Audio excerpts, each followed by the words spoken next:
Okay, my dudes, we have not done this in a while, but we are going to be out here with a live Dynasty Fantasy Football Draft. And I apologize to everybody that's probably been wondering why we have not been uploading on this channel that much.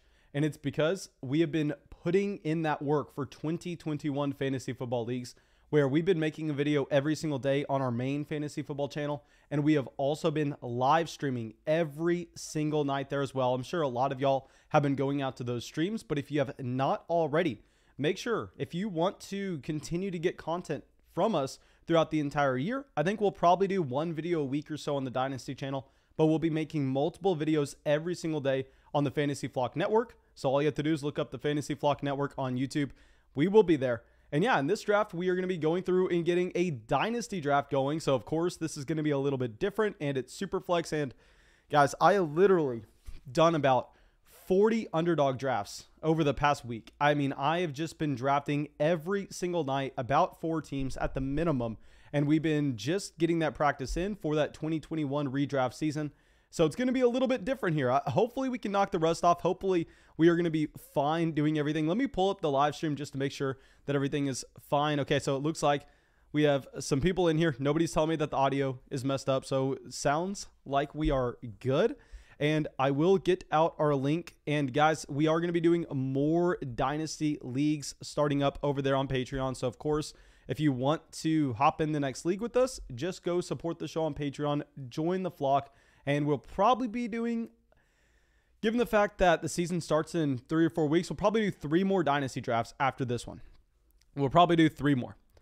Okay, so guys, this is not going to be a mock draft either. This is a real money Dynasty Fantasy Football League. This isn't a mock draft. This is a real startup.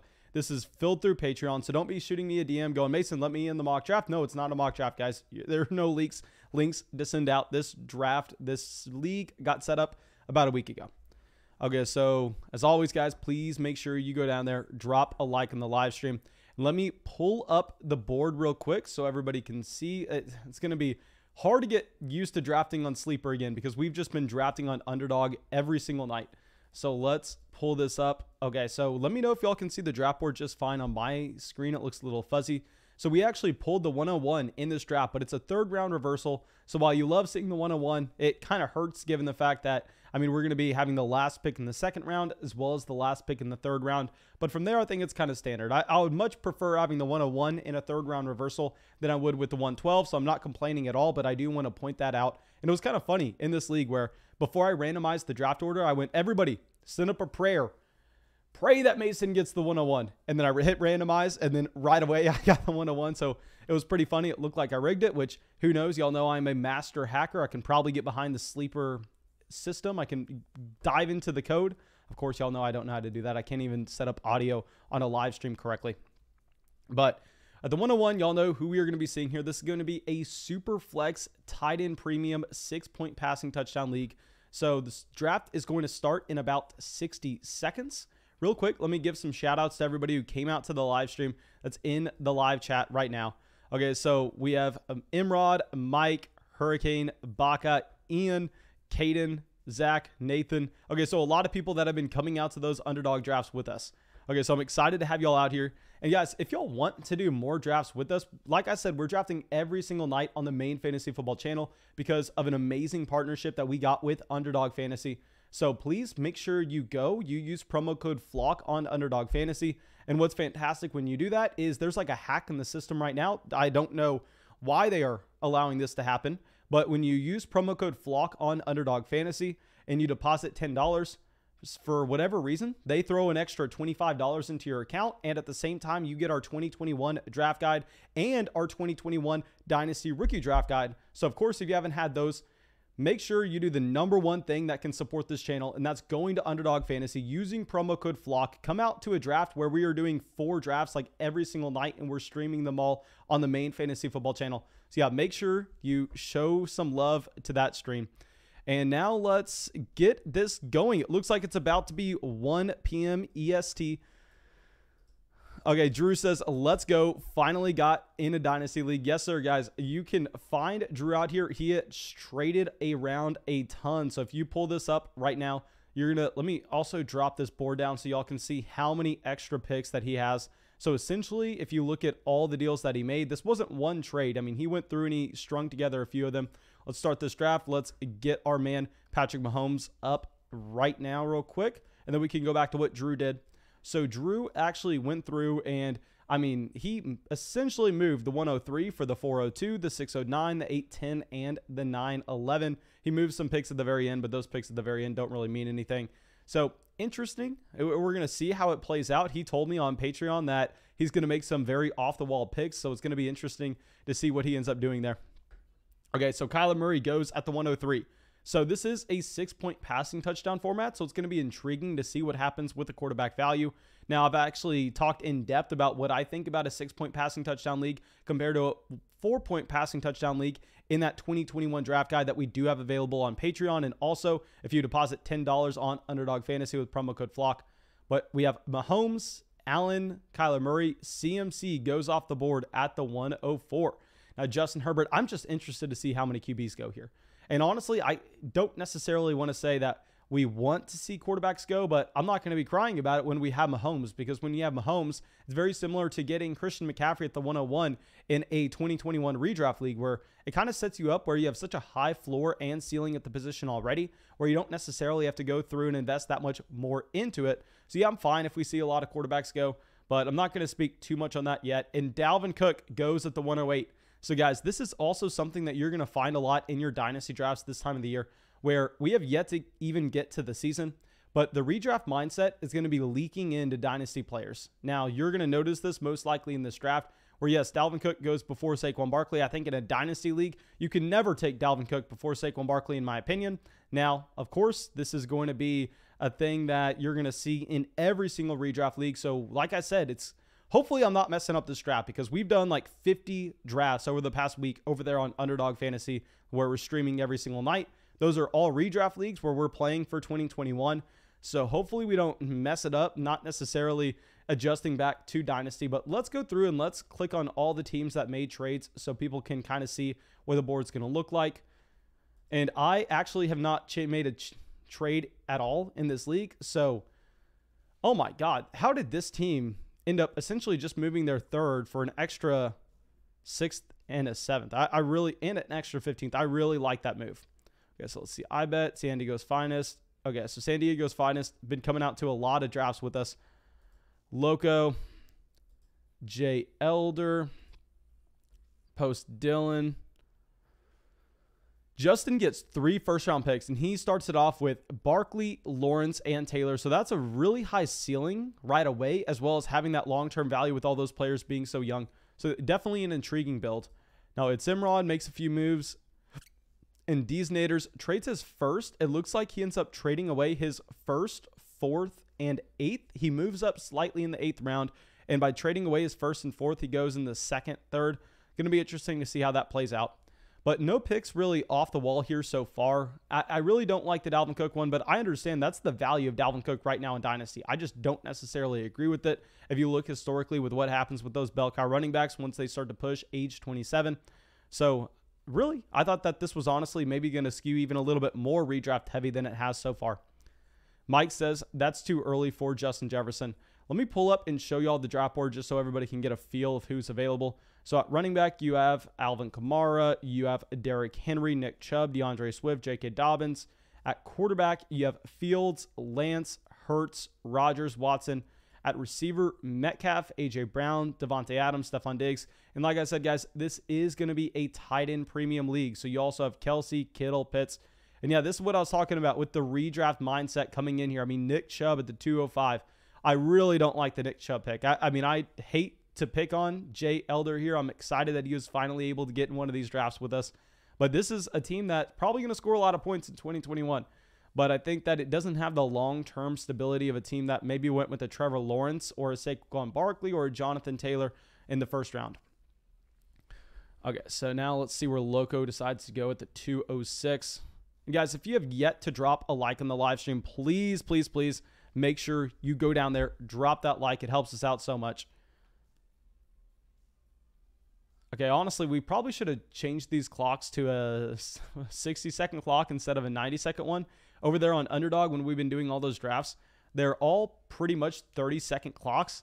And That is stressful. Those move extremely fast where you really have to be light on your feet. You really have to be willing to make those adjustments on the fly.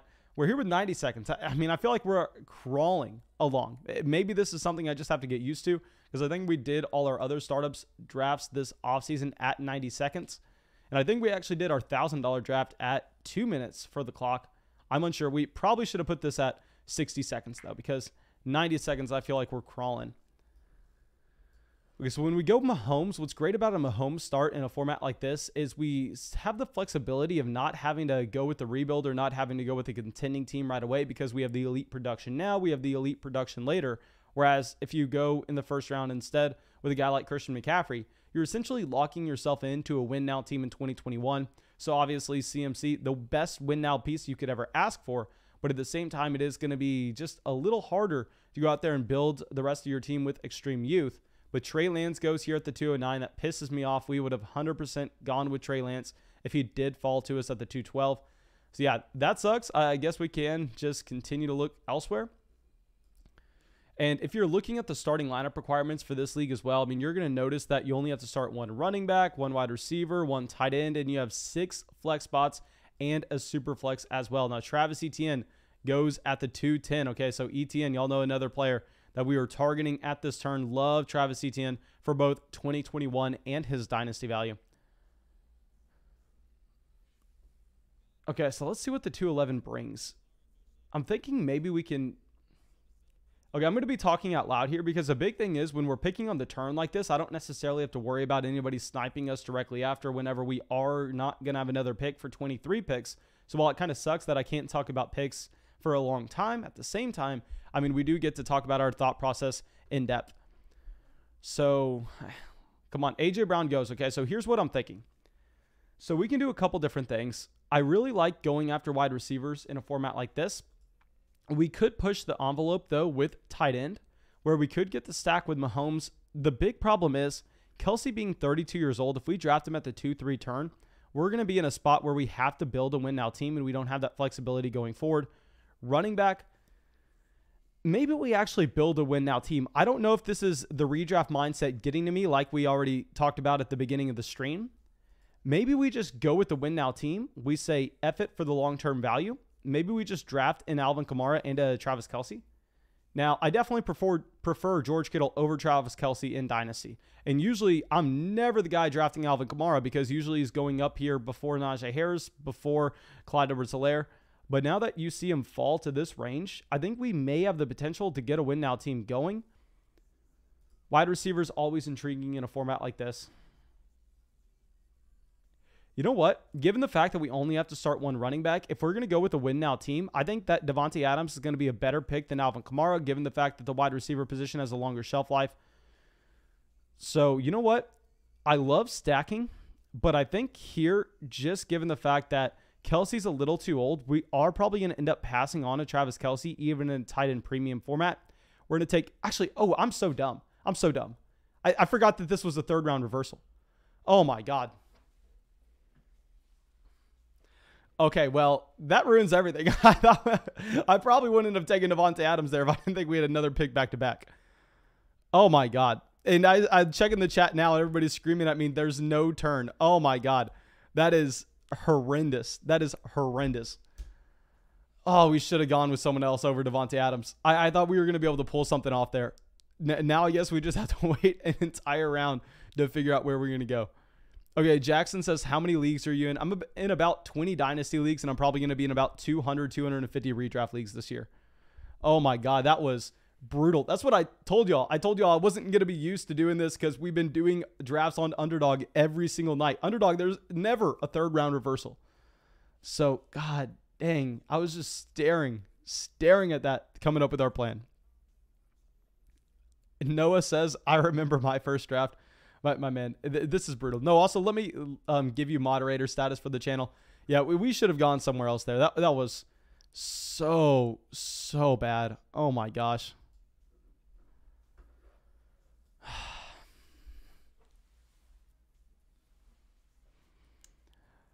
Guys, drop a like for me here. Drop a like for the mistake. Kyle Pitts going as the tight end 1. That's definitely significant. He goes to Deezinators, who starts with Metcalf, Jefferson, Kyle Pitts, and Alvin Kamara. Okay, so that is a very intriguing build. And God, Davante Adams.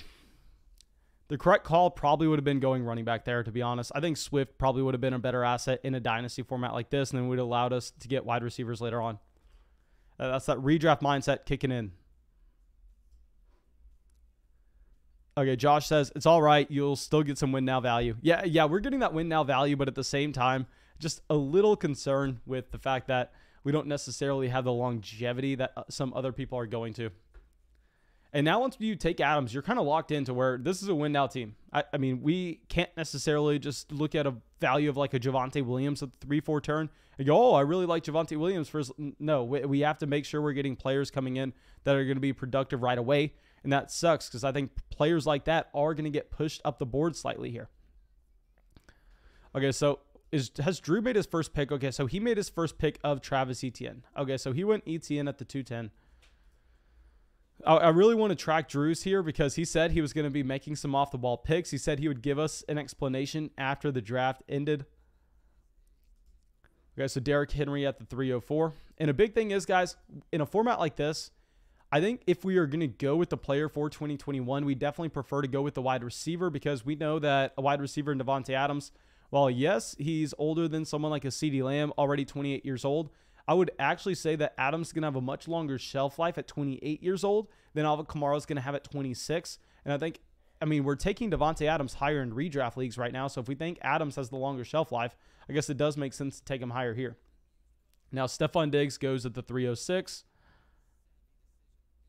Mike says, I didn't expect Kamara to fall to me at the 301. I mean, I think that's great value with Alvin Kamara. Obviously, it's super flex. That does push him down slightly.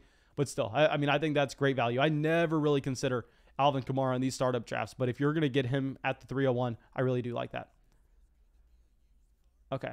I don't want to get too excited here, but okay, George Kittle goes off the board. Okay, never mind. That's why I didn't want to get too excited. Hurricane says, forgot it was a third-round reversal. Yeah, I did. Okay, Kit Kat says, just to piss someone off, Diggs sideline touchdown, unbelievable. Vikings win it. Oh, man, I don't know who that's going to piss off here. Great play. Okay. Also, let me go through. Let me change this to a subscriber-only chat. I know that pretty much everybody in here is probably subscribed to the channel, but I do want to make sure that we're going to be able to manage the chat when we get some more people.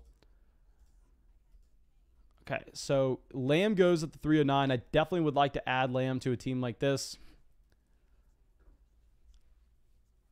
So 310, let's see where Drew goes. So he went Travis Etienne in the first, and he's about to have he has a lot of picks in this range right here.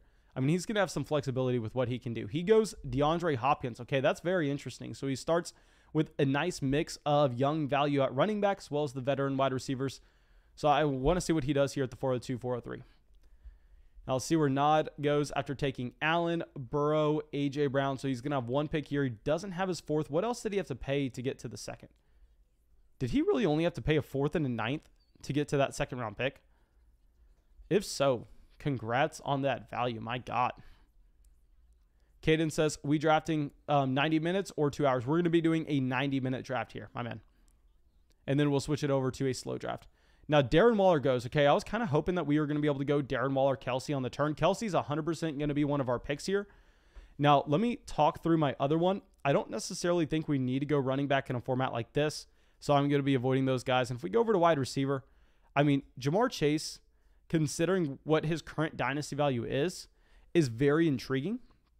Even though he doesn't necessarily fit the construction, I think we don't necessarily need to reach on a guy like a Justin Fields in this league. And I'll say Justin Fields, I do think is at a value here, but this is going to be a 6-point passing touchdown league. So I think those rushing quarterbacks are actually a little less valuable given the fact that you can make up on it with passing volume. And we also have such a locked-in asset with Mahomes at the 101. So instead, I think we're actually going to end up going with a Jamar Chase and Travis Kelce turn. So yeah, this team so far, Mahomes, Kelce for the stack. This is a tight end premium league where tight ends get 1.5 points per reception. Then we also have Davante Adams and Jamar Chase at wide receiver. Now, trust me, I definitely would have preferred having another tight end like a Darren Waller or a George Kittle falling to us, and we could have kind of pushed it at that position, but it is what it is. Now, you have some more wide receivers going off here from Drew. He has DeAndre Hopkins, DJ Moore, and Chris Godwin. Chris Godwin probably would have been my pick at wide receiver if it wasn't for Jamar Chase. Now, that is my first pick ever with Jamar Chase, and I think that in a vacuum, I may prefer a DJ Moore, a Chris Godwin, but considering I do not have Jamar Chase in a single dynasty league, I do not have him in a single redraft league, and we're planning on playing in like 200, 250 leagues total this year, probably a good idea to at least get him in one spot, and if we're going to get him in one spot, I think it's probably going to be in a dynasty format at the 312. Mike says, those last two picks were really good, Mason. Thank you, my dude. Definitely was hoping that we were going to get Kelsey falling to us just because, I mean, when you have Mahomes, Kelsey is so intriguing in a tight end premium league. Now, Justin Fields does make it all the way to the 404. So here you actually have an interesting build where you go with the win now asset in Christian McCaffrey to younger quarterbacks that should be productive in Trey Lance and Justin Fields. So I definitely want to be continuing to track that team. Now, Terry McLaurin goes at the 405. Jan says, you're going to see my video and think, how much time did you spend on that? RIP my computer. My man, I'm excited to see your video. I'm excited. In says, might still get Kelsey at least. Yes, sir. That ended up happening. Cal says, Emrod is sketch. Let me see where Emrod went in this draft. Okay, so he's gone Wilson, Swift, Ridley, going to be up here in the 4th as well. So he has 2 picks in the 3rd and 2 picks in the 4th. I really like that setup. I mean, did he really? Okay, so he just pretty much swapped Najee Harris and whoever he took in the 7th round for Calvin Ridley and whatever player he takes here at the 406. Okay, Allen Robinson at the 406. Let's see where Allen Robinson just went over. Okay, so at quarterback, Allen Robinson was drafted over Jalen Hurts, Aaron Rodgers, Deshaun Watson, Matthew Stafford, Ryan Tannehill. At running back, he was drafted over Zeke, Aaron Jones, Austin Eckler, Joe Mixon, Josh Jacobs. At receiver, he was drafted over Michael Thomas, Keenan Allen, Amari Cooper, Mike Evans, T. Higgins, Brandon Ayuk. And at tight end, he was drafted over Andrews and TJ Hawkinson. So yeah, I mean, I don't hate that much. I thought that when I initially saw A-Rob at the 406, I was going to pull it up, and there were going to be a lot better options than that, but I think you were kind of stuck in no man's land. Okay, Ilian says, best handcuff, question mark. In my opinion, the best handcuff for this upcoming season is actually going to be A.J. Dillon, given the fact that you're looking at him as a running back that was an intriguing prospect coming out of Boston College, gets the team investment, being a second-round pick, running behind a great offensive line and a great offense. To go along all with that, you're actually also seeing that A.J. Dillon's a player that could potentially have a role on his team, even without an Aaron Jones injury. So yeah, I definitely like A.J. Dillon as the top running back handcuff. Now Ryan Tannehill goes at the 407.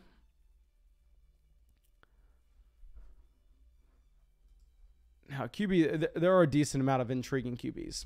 Now, Jay Elder went running back. I guess he also has CeeDee Lamb. So let's see where he goes here at the 408. And he's only going to have this 4th, 5th, and then he's going to have to sit out 2 rounds as well, which we definitely want to make sure that we're pointing out.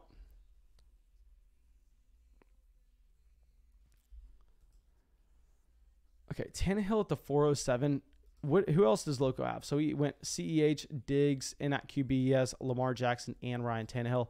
Now Elder goes with another win now asset in Keenan Allen.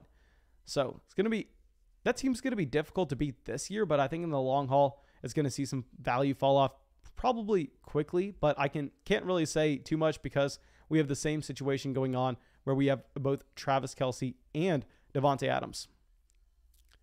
Okay, Scott says, what is Trey Sermon's value? Trey Sermon's actually been going in like the 6th, 7th round of redraft leagues, and you have to assume as a rookie that he's actually a little more valuable in Dynasty. So I'd say Trey Sermon easily worth a 1st-round pick. Okay, so I really wish we would have made this clock a 60-second clock. I think that we may pause it and make it a 60-second clock. Nathan says, Hunt over A.J. Dillon. My man, I'll agree with that, but also Kareem Hunt is going like 3 to 4 rounds earlier. Okay, Joe Mixon at the 409. See, I think that when you can get Mixon at the 409, it just shows that if you're drafting Henry at the 304, it's definitely not a great pick. I mean, Mixon is just such a better value, and you're looking at just running back veterans. I mean, if you're going to be able to get Mixon, Zeke at the 4-5 turn, in my opinion, there's no reason to be drafting Derrick Henry over Stephon Diggs, Calvin Ridley, CeeDee Lamb, DeAndre Hopkins. Derrick Henry is 27 years old. You're actually more excited about the other running backs for their long-term value. They should be not that different for this upcoming season. So I definitely think that if you're wanting to get a veteran running back, pass up on Derrick Henry at the beginning of the 4th, and instead make sure you're getting a Mixon or a Zeke at the end of the, at the beginning of the 3rd. Make sure you're getting a Mixon or a Zeke at the end of the 4th. Calcium Moxhead says, what's with Mixon falling? Did he get hurt again or something? I don't think it's necessarily that Mixon got hurt. I just think that he's a running back that is on a second deal. So you're not necessarily looking at him as a stable asset. I mean, he has guaranteed money this year, but not that much after this. So yeah, I'm not going to even say that Mixon was a superb value there at the 409 or anything. If it was a redraft league, then yeah, sure. But it's a dynasty league. Okay, so Stafford at the 411, that hurts. I definitely would have loved to get Stafford in a format like this. I really do like that pick from It's Emrod. It's going to be intriguing if he goes out of his way and he starts getting some Robert Woods, Cooper Kupp stacks coming in. Because, of course, when you bet on a quarterback that should win with passing volume like you do with a Matthew Stafford there at the 411, if he wins on passing volume and he's a hit in fantasy, I mean, you know both Robert Woods and Cooper Kupp are going to be hits as well. So Javonte Williams at the 412. And also, guys, if you were unable to get in this dynasty startup and you want in one, we're still going to be most likely doing 3 dynasty startups. I'll guarantee that we're going to do 3 more startups this offseason on Patreon. Maybe we can squeeze in a 4th. I just can't guarantee the 4th. And we are also having fantasy football leagues every single night that I am drafting through the entire rest of the offseason, leading up all the way until week 1 kickoff. That's going to be on Underdog Fantasy. We're doing that on the main fantasy football channel, the Fantasy Flock Network. So just search it on YouTube. I'm sure you can find it in 5 seconds. And yeah, we're uploading videos there every single day. We're also live streaming every single night. So if you want to get in a draft with us tonight, make sure you go click the link that I'm sending out in the live chat and hit that link. Use promo code FLOCK. Get in some drafts with us tonight, and at the same time, you can actually get our 2021 draft guide when you deposit $10, and you can get a $25 bonus on a $10 deposit when you use promo code FLOCK. Scott says, when would you consider taking Cam Akers? Not going to say that right now because, man, we are in the middle of the startup. Maybe we end up having to take Cam Akers a little later on. Okay, so now Brandon Ayuk goes at the 502. I'm kind of interested to see where you have a Michael Thomas going in this draft, given the recent injury, because we did a bunch of Michael Thomas polls, but I haven't really seen any real data points on Michael Thomas. Now, Watson at the 503, fantastic value with Deshaun Watson. I mean, we 100%. I mean, I actually almost considered taking Watson at the 3-4 turn. I think that is a great pick. San Diego's finest has started very young, too, so I think that Watson build actually makes a lot of sense. We went Prescott, Harris, Javonte Williams, Deshaun Watson. So yeah, great pick, my man. I love that pick. Noah says, I think I'm going to try and get in one of those last ones. Mason made me an underdog addict. My man, I hope that you come out to one of the live streams and hop in a draft with us, my man. I want to go up against you. Okay, so Watson at the 503. Yeah, Noah actually made us an underdog sign that should be coming in for the studio very soon. So yeah, it's fantastic, that partnership that we got with Underdog. I mean, I don't know how they have that current hack in the system where if you use promo code FLOCK for whatever reason, you get $25 as well as our 2021 Fantasy Football Draft Guide. It makes no sense why a $70 value draft guide would be given to you for just depositing $10 and then playing fantasy football drafts with that $10 and they're paying you $25 to do so. Makes no sense. They need to fix it soon, I will say that. But let's pull this up, and this team's gone win now to the extreme with post Dillon. I mean, Kyler, Hill, Henry, Mixon, Aaron Jones, Kyla Murray, the only really long-term asset on that team. So definitely an intriguing start to his draft. I'll say we probably would have considered Aaron Jones if he fell to us at the 5-6 turn, given the fact that you're looking at him as someone that could be just a running back 1 for this upcoming year. He has 2 years of guaranteed money, and this is a win now team. We have Devontae Adams, so we could potentially target an Aaron Rodgers as well. Paxman says, do you fade Hurts for Watson with the Eagles buzz? My man, we're definitely having to drop Hurts down. I'll say that for sure. I mean, you can't continue to just draft Jalen Hurts where we were before. Josh Jacobs at the 509. Okay, so the thing is, I feel like usually on Underdog, I'd be scrambling right now to figure out who we're going to be drafting because it's a 30-second clock. But I feel like I can take a nap and wake up and still know who we're going to pick at the 5-12, 601. Okay, so QB, I think, honestly, we maybe have already seen the QB fall off with Rodgers, Watson, Wilson, Stafford, Tannehill all already going. Running back, Eckler goes. I guess you could say Miles Sanders, David Montgomery are interesting. Not interested in any running backs outside of that. Wide receiver, I can't take Michael Thomas here. Maybe Mike Evans, Devonta Smith, Jerry Jeudy, Chase Claypool. Yeah, so I think, I don't want to say we got screwed in this draft. And with the Jalen Hurts, if this was a 4-point passing touchdown format, he would be a no-brainer pick. We actually have to think about it slightly here, though, given the fact that with it being a 6-point passing touchdown league, his rushing doesn't necessarily mean as much because those other quarterbacks are going to be able to catch up on him and he doesn't have that same type of edge. And also, like we just heard from Paxman in the chat, I mean, obviously we have those Watson rumors, so you have to take that into consideration. Okay, so 5'11", come on, Nod. Let's see who he has drafted so far. So he has Allen, A.J. Brown. So he goes Montgomery. Okay, so an easy pick for us here is going to be T.J. Hawkinson. Then we have to figure out where we're going to go with our other pick. So I'm not going to take Hawkinson just yet. So wide receiver, I think that I really like bringing Devonta Smith or Chase Claypool in on this build, but the problem is I think neither one of those wide receivers are win now assets, and that's kind of how we're building this team. Running back, Miles Sanders does look like he's the last guy in this tier. So maybe but a big thing is I think that running backs just are not that valuable when you only have to start one of them. The demand just has to go down. So do I just bite the bullet? Do I just take Jalen Hurts even though he doesn't necessarily fit the format and go along with it? You have the Watson rumors. Have there been any reports coming out of Philadelphia today that I possibly have missed?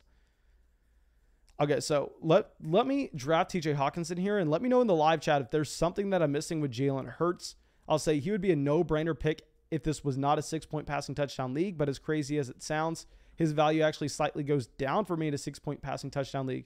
So we're going to take Hawkinson as we let this clock go down. Then we're going to consider one of the Philadelphia Eagles players, whether it's Devonta Smith, Miles Sanders, Jalen Hurts. We could double up and get a stack in Philadelphia right now. I think is Hawkinson too good of a value to pass up on? Yeah, Hawkinson's too good of a value to pass up on in a tight end premium format. We are going to be getting Hawkinson there at the 512.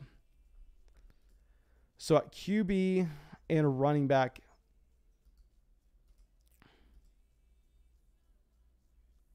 okay, I think we're probably going to go Jalen Hurts.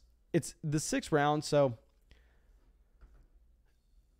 it's the 6th round. I understand that he's worth a little bit less than a 6-point passing touchdown league compared to the other QBs, but actually, no, I don't think we go with Jalen Hurts. I think there are just guys that we can get later on that are not going to be that different given the passing volume they can catch up with, and I think we can get them actually really cheap, and we just don't have a quarterback need when we go with the Mahomes there. So instead, I think we actually just get Miles Sanders, or who would our favorite wide receiver be? Miles Sanders, Devonta Smith, Mike Evans. We're just going to go Sanders. We're going to get our first running back in here. We're not going to go, probably not going to draft another running back for a while. We'll see what value falls down to us. But this has been our draft so far. We went Mahomes in the 1st, Adams in the 2nd, Chase, Kelsey at the 3-4 turn, Hawkinson and Miles Sanders at the 5-6 turn. Noah says, don't risk a pick on a quarterback that may get replaced. Yeah, I really wanted to talk myself into Jalen Hurts there. I just couldn't. Joel says, hey Mason, Mace Dog is not yet dead. Just jumped 18% since y'all said it was dead last night. Oh, Doge is, I didn't say it was dead. I just went, I never had it. And someone in the chat said it was dead. I went, oh, that's sad. It's not like I'm out here checking crypto prices every day. I don't care at all, my man.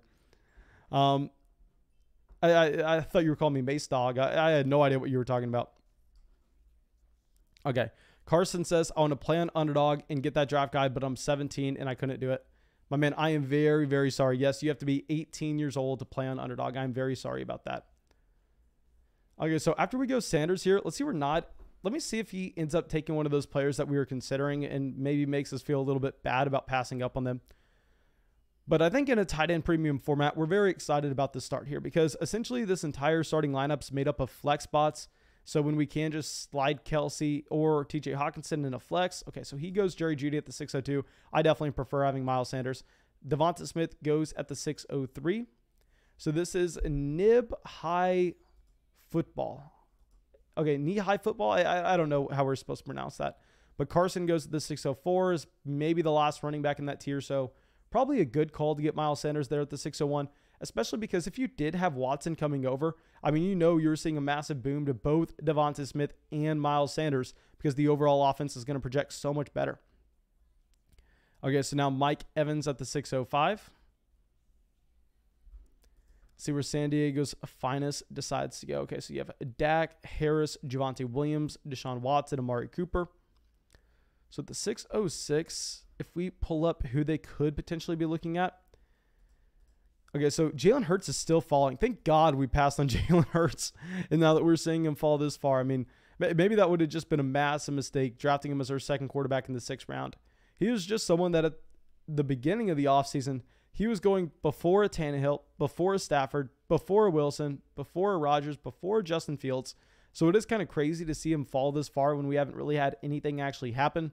Now, like I said, if it was a 4-point passing touchdown league, I promise you, we would have got Jalen Hurts there bringing in. But I have some of my own quarterback targets that we are going to go after a little later on.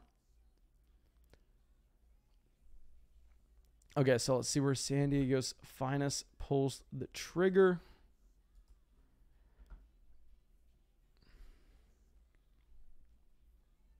James says, just drafted Devonta Smith at the 7-10 in a 1 QB league, so I would love Watson to find his way to Philly. Yeah, that would be massive, my man. Now, Cooper Kupp goes at the 606 right next to Mike Evans. Now, that's intriguing considering I believe he did not have any of the stacks. And also, he goes with some older wide receivers here, Amari Cooper and Cooper Kupp, after going very young at pretty much Najee Harris, Javonte Williams. I want to say Deshaun Watson's 2022 asset as well, at least. I mean, that's his floor. His ceiling obviously plays this year. But if he was a quarterback you're expecting to play this year, he would be someone going in the first. Now, Deontay Johnson, Chase Claypool go back-to-back as Pittsburgh Steelers wide receivers. So you still have Jalen Hurts in that free fall. You still have it. Forrest says, how do I get in one of these leagues without having to travel down a Hobbit's hole and do cartwheels? My man, okay, so I'll say in one of these Dynasty startups, how we announce the Dynasty startups are going to be on Patreon and Discord. It's very simple. All I do is I will send out an announcement going, hey, the Flock 20 is starting up, and the first 11 people to DM me that have yet to be in a league before, then they get in that league. Now, you can still be in an underdog draft and then get into a Dynasty league, so technically you can have been in a league before. You just can't necessarily have been in a Dynasty league with us before. Okay. Slide this down. That way everybody's going to be able to see the next round. Okay, so Golladay at the 6'10". I really do not like that Golladay selection. I mean, I think that there are multiple players. I mean, I know a Fant I would take over Kenny Golladay in a tight end premium format. Galladay's like a win now asset that shouldn't even be that productive. I would take Chark. I would take Sutton. I'd take Waddle. I'd take Julio. I'd take Joe. I would take so many players there over Golladay. So now you do have It's Imrod getting Robert Woods to complete the Matthew Stafford stack. Yeah, I definitely love getting Robert Woods there. Okay, so let's check it back in with Drew. So he's just been loading up on running backs and wide receivers. So it is intriguing to see that he is entirely passed on the quarterback position as of now. Now, I think you can get away with this given the starting lineup requirements in a 4-point passing touchdown league. Now, I will say in a 6-point passing touchdown league, if you're behind the 8 ball at quarterback, it's going to be a little harder to make up the production in the flex spots. But yeah, definitely an intriguing start that I want to continue to monitor. It doesn't really look like any of the picks are completely off the wall in my opinion, but just an intriguing build. Joel says, a team's only going to offer a ham sandwich for Watson. No team would ever risk multiple draft picks for him. These Philly reports are very close to false. My man, I have no idea about that. I'm not smart enough to say anything about it, to be honest. Okay, Forrest says, you should become a rapper. My voice is perfect for podcasts. I don't think you would see me and go, you know what? Yeah, that guy's about the rap life. Let's go down, listen to that guy on SoundCloud. I don't think that's the image I give off, my man. Okay, Noah Fant does go at the 6'12". Okay, so Noah Fant, I really like that value as well as DJ Chark. Really like the 6-7 turn there for Deezinators. So he went Jefferson, Metcalf with his first and second pick. Then he got the combination of Alvin Kamara and Kyle Pitts, Zach Wilson, Noah Fant, DJ Chark. So it is interesting that a few of these teams, including ourselves, are doubling up on these tight ends that I don't want to say are falling, but definitely, I mean, getting a Noah Fant at the 6'12 is going to be a great, great pick. Now, Senior asked, how can he join one of our drafts on Underdog? My man, so a big thing is that Underdog link that is getting sent out in the chat right now. That's going to be the spot where you can sign up for Underdog Fantasy. Deposit $10 with promo code FLOCK. Get our 2021 draft guide. All you have to do is shoot me a DM on Discord, Instagram, Twitter, Patreon, whatever it is, and go, hey, Mason, listen here, you bum. I used your promo code on Underdog Fantasy. I deposited $10. Here's my email address so you can confirm that I did that. Send over the draft guide. And then I'll go, yes, sir. Send it over. Now, if you want to get into leagues with us, I'm actually going through and I'm posting the link to the first league for people to join on Patreon every single night. And then after that first one's posted, then all the links that we send out from there, which usually are about 3 or 4 leagues, then we'll go through and those will be sent in the live YouTube chat on our main fantasy football channel, which is the Fantasy Flock Network. Okay, Senior says, figured it out. Never mind. Used code FLOCK. Thank you, my man, for the support. And also, we have 60 likes on the live stream. Guys, if you have yet to go down there and drop a like, make sure you do so. And some more wide receivers. We've had a massive wide receiver run going. And it is the most embarrassing thing ever that I was considering drafting Jalen Hurts at the 601 when he's still available at the 704. I mean, imagine if I would have made that pick and we wouldn't have seen another quarterback go off the board for that long. That would have just been brutal. Okay. So if we scroll through, QB got Jalen Hurts, Tua Tagovailoa, Baker Mayfield, Carson Wentz, Tom Brady, Matt Ryan, Kirk Cousins. Running back, you have Cam Akers, Kareem Hunt, Myles Gaskin, James Robinson, Trey Sermon, Chase Edmonds. Wide receiver, you have Thomas, Julio, Sutton, Lockett, Thielen, Odell, Rashad Bateman, Deebo Samuel, Michael Pittman. At tight end, you have Goddard, Kaseki, Irv Smith, Hunter Henry, Robert Tonyan.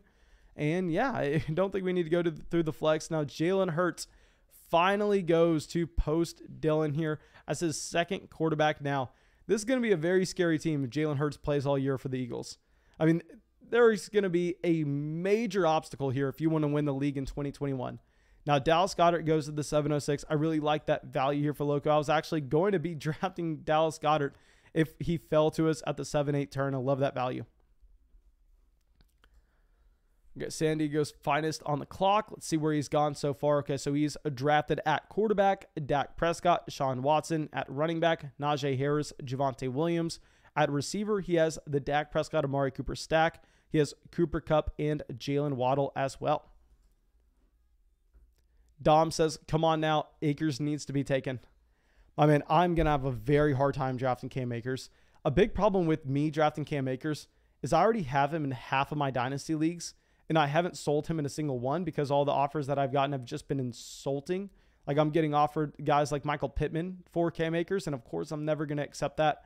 So I can't be drafting Cam Akers in the 7th round, especially our last pick was Miles Sanders. I can't be drafting Cam Akers over Miles Sanders at this point. Now, Tua Tagovailoa goes at the 707 to San Diego's finest, and we look, and he actually did end up taking Jalen Waddle, so he does go for that Miami Dolphins stack. Gabriel says, I got ETN at the 412 in my Dynasty Superflex startup. Half PPR this past week. Was so hyped. My man, that is ridiculous. Nice pick. Okay, so Tyler Boyd at the 709. So Drew is up at the 710. He has yet to take a quarterback. Now, I think he most likely goes with one here. Maybe continues to just dry up the wide receiver well. I don't know what to expect. He doesn't have a tight end either. I think tight end maybe is a little flat at this point. So yeah, let's see where Drew goes.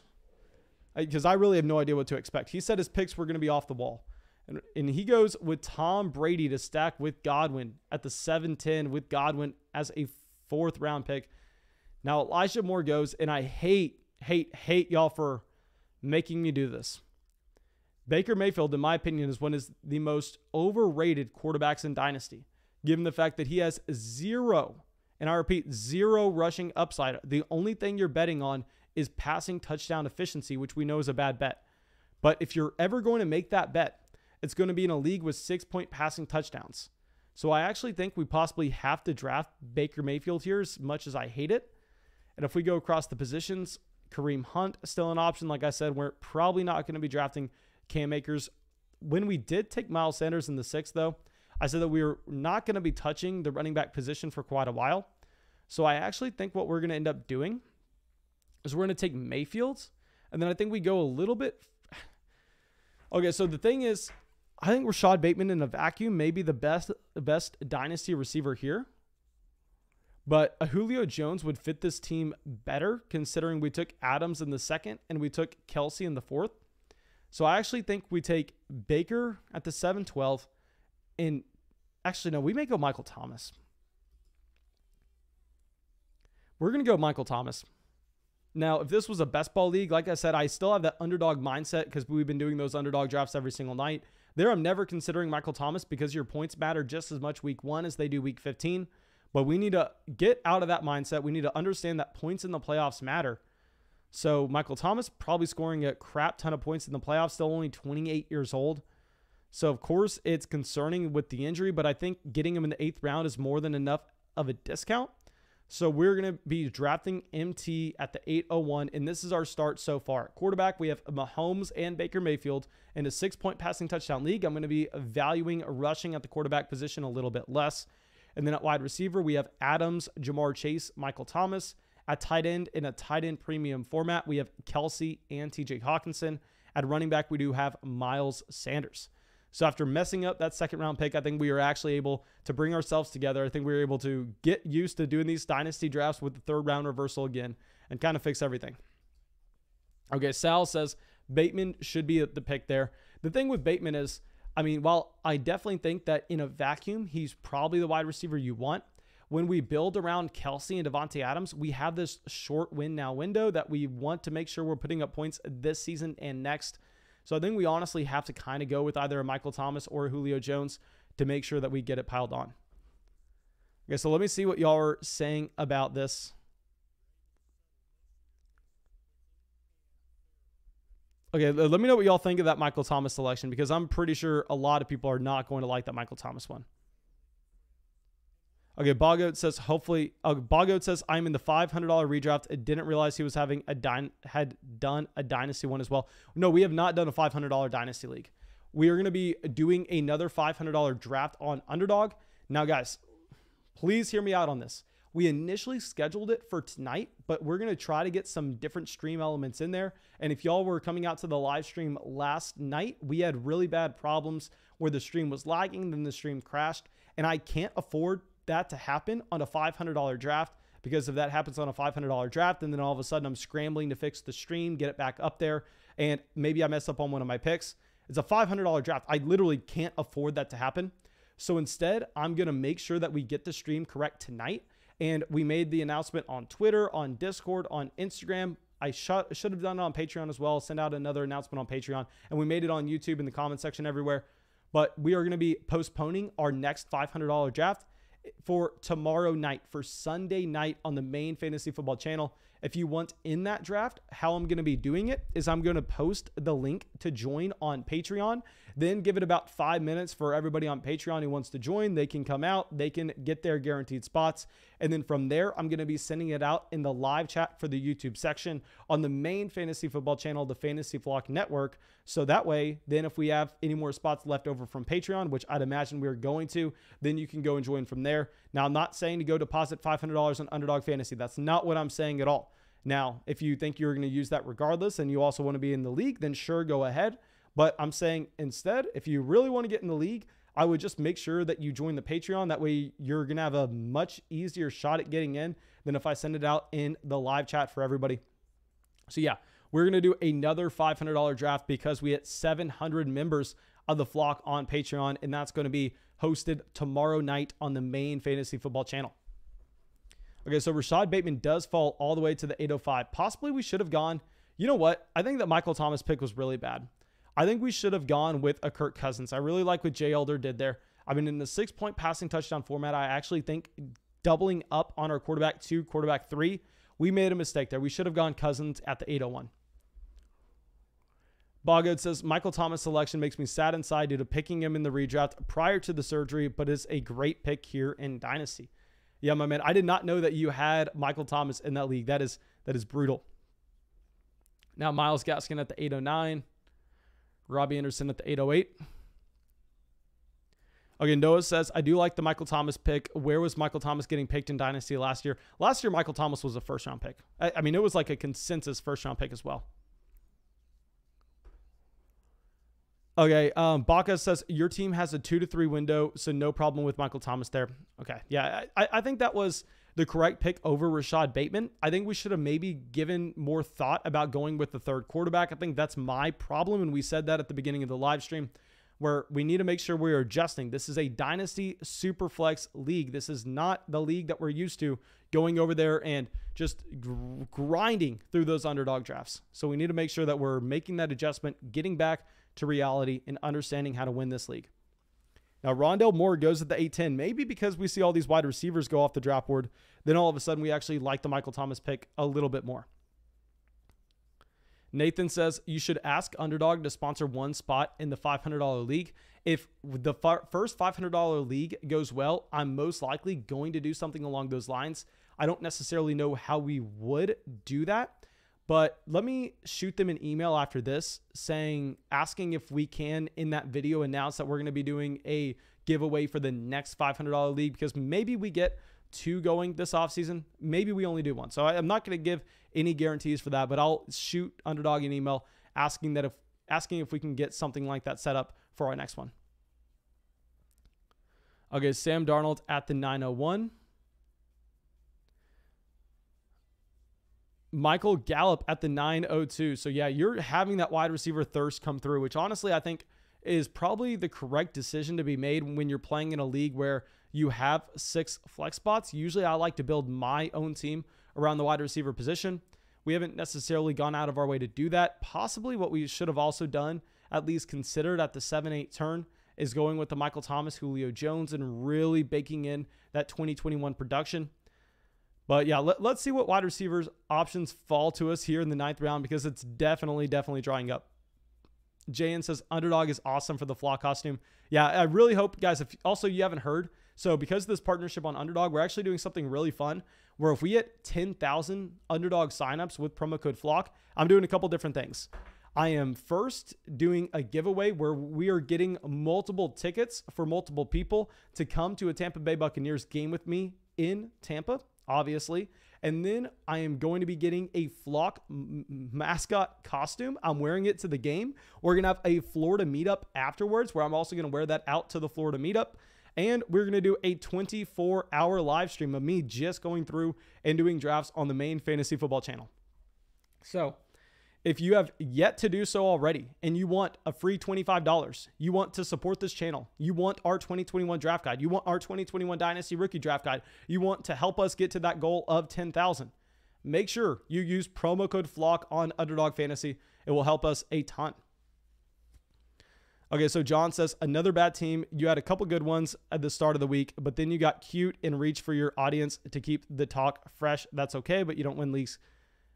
Okay, I have no idea what's going on, John. My man. I have no idea what's going on, my man. If you think you're better than me, hey, I got a great announcement for you. We're doing a $500 league tomorrow night, John. If you were that good at fantasy, my man, my money is on the line. It's my own money. Underdog's not sponsoring this. It is me versus you. Come out, join us. I'll happily meet you in the streets. Okay, so now Gallup at the 902, Curtis Samuel at the 903, Henry Ruggs. So you continue to see these wide receivers go off the board. We should have possibly considered, I don't even know if we should have considered going with a wide receiver over Baker Mayfield at the 712. Maybe the play would have been to consider going wide receiver over Miles Sanders at the 601. Maybe we should have ended up going with the Devonta Smith there. Robert Tunyon at the 905. Dom says, wow, Akers might fall back to you.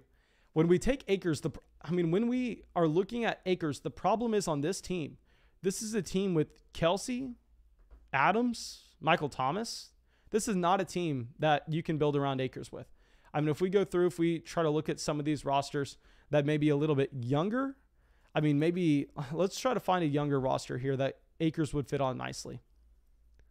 I mean, all these teams look pretty competitive for this year, to be honest. This is why you're seeing Akers fall, because nobody's looking to punt year one right here. Everybody's going out and everybody's fielding a competitive team this season. Darrell Henderson at the 908. I definitely really like that Darrell Henderson value. Congrats on getting that, I bet. Cole Kmet going at the 909. This is what you really want to see when you decide to draft a Travis Kelce in the 4th and a TJ Hockenson in the 5th in a tight end premium league, as you want to see those tight ends start to go off the board. It looks like Drew maybe kind of got left out at the tight end position. Let's see if there's anybody really left.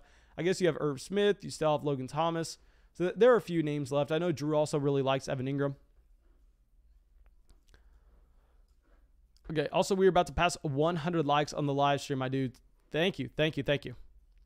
Lucas says, if you could have the chance to get any player in the league and replace any player on your team, what would it be? My man, I do not have a team necessarily, but what we do have is some value falling to us where I wouldn't consider this really in a 4-point passing touchdown league, but a 6-point passing touchdown format is perfect for those guys that are not going to be rushing the ball and instead are going to have passing volume.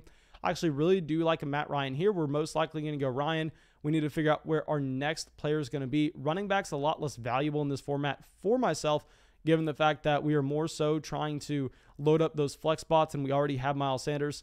So if we're looking wide receiver, the problem is Odell has $0 guaranteed on his contract after this year, but he also does complete the stack for us with Baker Mayfield.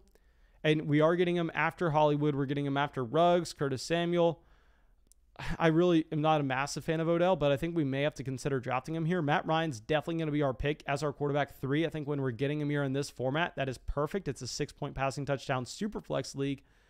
Now, in the 10th round, tight end, I don't know if we can push the envelope on tight end.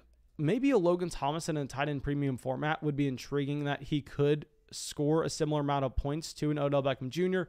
You can possibly say the same thing about an Irv Smith. So you know what? We're actually going to get our 3rd tight end, given the fact that you're having them catch, one ball is 1.5 PPR points. I think that you're actually going to see tight ends in this range would have a similar point expectation of an Odell Beckham Jr. and tight ends dry up a little quicker. So I think we could get some more value for them. So yeah, I think we actually go with an Irv Smith here and we kind of continue the tight end run. Okay, so let me scroll this down a little bit so everybody can see it. We can also lower our camera if need be. Okay, Corey says a big Irv for years to replace Kelce. I don't think that you're going to have Irv Smith replacing Travis Kelce, my man, but that would be fantastic.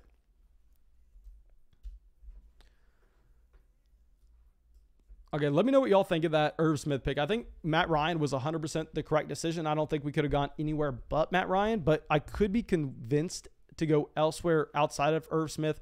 But a big thing is in a tight end premium format, that position's going to dry up quickly and you can go through and flex them.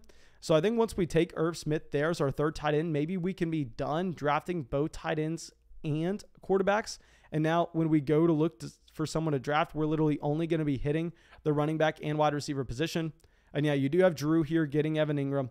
So possibly also you see tight ends get pushed up a little bit, given the fact there are really no guys left. Now, Daniel Jones really liked the value in a vacuum. If it was a 4-point passing touchdown league, I actually think that we go with Daniel Jones and his rushing ability over Matt Ryan. But Matt Ryan is just going to have a much higher point expectation with the passing volume. So Robinson at the 10:04. I don't know if we can get behind Robinson there. I think that we go A.J. Dillon over James Robinson every single time in Dynasty. And I understand people are going to hate to hear that. James Robinson, the top 5 running back last year. But I think that you actually see more long-term value with A.J. Dillon playing in a better offense. And they're both in very similar situations where neither of them are going to be getting that valuable of touches because one has Aaron Jones, the other is Travis Etienne. Aaron Jones and Travis Etienne profiled to be very similar players.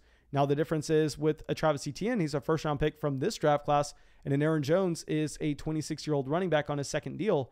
So I think that I actually prefer going with an A.J. Dillon over James Robinson. But the next wide receiver going off the board is Odell Beckham Jr. Ermod says, I just tried to hammer wide receivers in this format. My man, I agree. I think wide receivers are extremely valuable here. You did come away with 6 of them. So I like that. I like that, my man. I'm not going to say anything bad about that at all. Okay, let's slide this down slightly.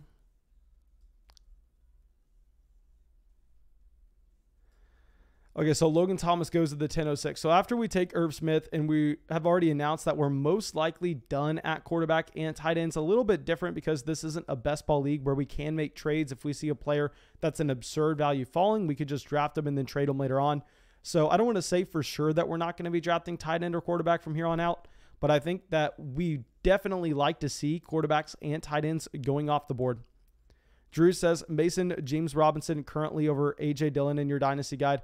Cam Akers best available right now. I'm assuming you're meaning by Dynasty rankings. The big thing is I just can't draft Akers in this format. I mean, I'm sorry, not this format, more so with this team build, because look at how old my team is. Maybe if Akers makes it to us in the next round, then we can press the button on him.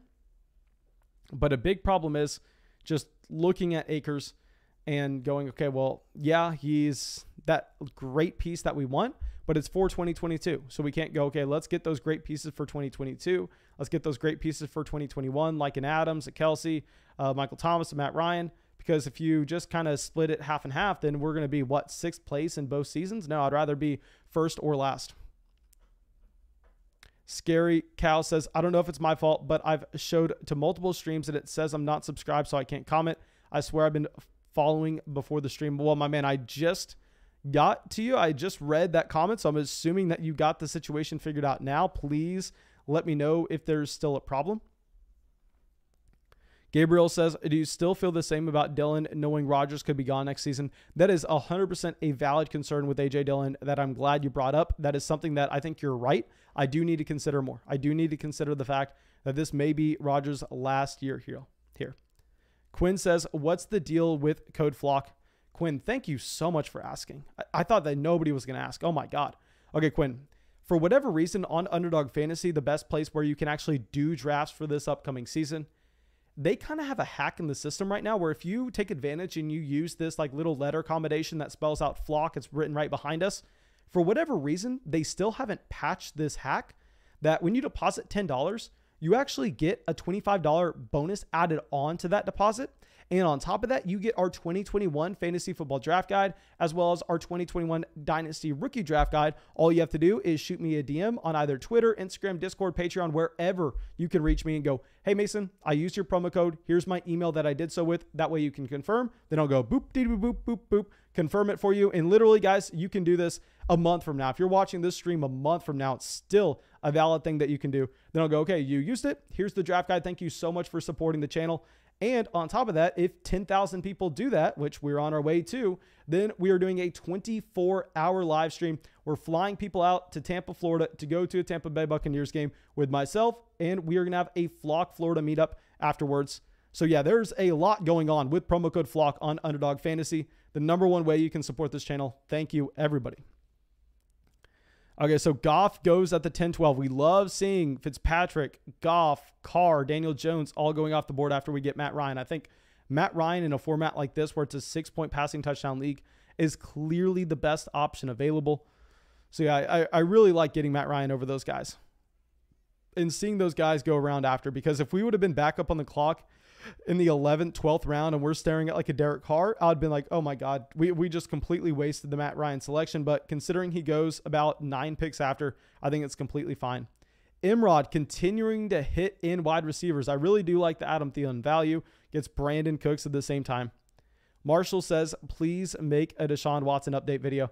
My man, if I promise you, as soon as we get some more Watson news, I'm going to go live. I'm going to do an emergency live stream like we do with all breaking news that we get. So I'll have one coming soon. There's not enough for me to talk about right now. I've been saying since Watson hit rock bottom where he's been going in the 5th, 6th round of Dynasty drafts, I've been saying all offseason, you want to be drafting him every single time you can there. And Dynasty is a fantastic price. Go take the small risk that you're seeing of him possibly missing the rest of his career. I don't think that's happening at all. I think worst case scenario, Watson is just missing this season, coming back next.